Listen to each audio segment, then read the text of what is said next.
Hi, welcome to Bad Movie Reviews.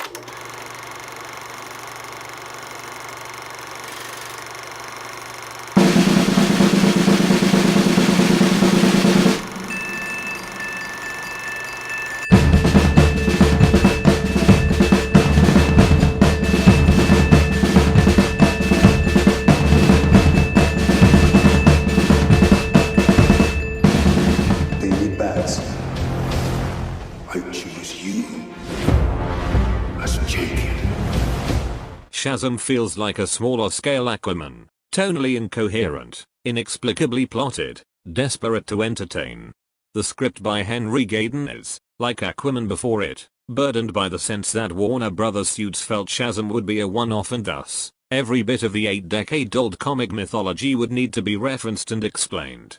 It all begins with a prologue about the villain that feels forced and unnecessary and eventually becomes a bunch of characters straight up describing meaningless aspects of DC Comics magic to the audience for no real reason. This is proof of authenticity. Meaningless 2 is Mark Strong's second outing as a DC villain. His first was in 2011's Green Lantern, which was not much worse than this. His Dr. Sivana is all anger and no real pathos, a jealous child deemed unworthy of the wizard's power. He is possessed by the 7 deadly sins, cloudy smoke monsters who don't seem to do much. Is Captain Sparklefingers. No, it's not. That's not my name. The action sequences feel weightless compared to the city-destroying intensity of Man of Steel, the flawed but increasingly fascinating first outing in this decade of DC movies.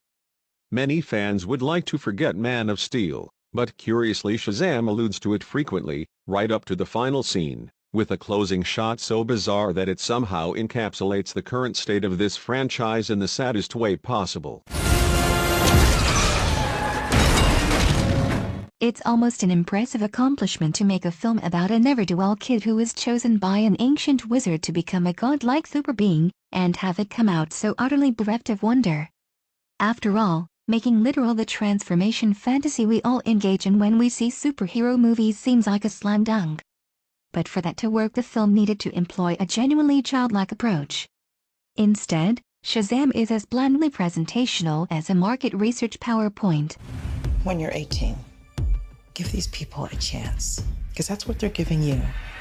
The film employs an uneven tone, with herky-jerky shifts from generic and personality-free, family-friendly chuckles to glass-smashing action sequences that are too violent for a movie meant to skew younger than a typical action comedy. It's an identity crisis that becomes blindingly apparent from the early going. You're like, why so dark? You're a disabled foster kid. You've got it all. If you could have one superpower. The film begins with a pair of flashbacks to traumatic moments of childhood neglect and abuse. It's the kind of stuff meant to add richness and complexity to their origin stories. But Shazam has no interest in giving its characters the kind of psychological depth that would benefit from this kind of shading. It's barely committed to giving them personalities. As a result, these scenes feel like disjointed pieces of a film that never seems to fit itself together. I choose you. Part of the problem is the central character of Billy Batson. He is played as a child by Asher Angel and as an adult-sized superhero by a bulked-up Zachary Levi, who is forced to wear an unfortunate costume that makes him look like a mascot for an off-brand hot dog company. Billy is meant to be a rascal who has a pure heart despite his penchant for escaping foster homes without warning and committing occasional misdemeanors. How do we know he's really a good kid? Because we are told this is so repeatedly, not because it is demonstrated.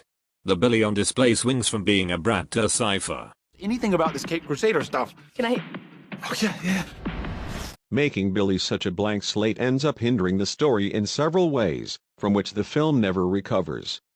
It makes the relationship between Billy and his foster brother and sidekick Freddy lack any dynamism. Rather than a sincere friendship, their pairing seems like a marriage of convenience. More fatally, Levi is given so little to work with when he is meant to play Billy as a grown man, Freaky Friday style. Instead, he does generic kid responses, which more often than not come across as mugging for the camera.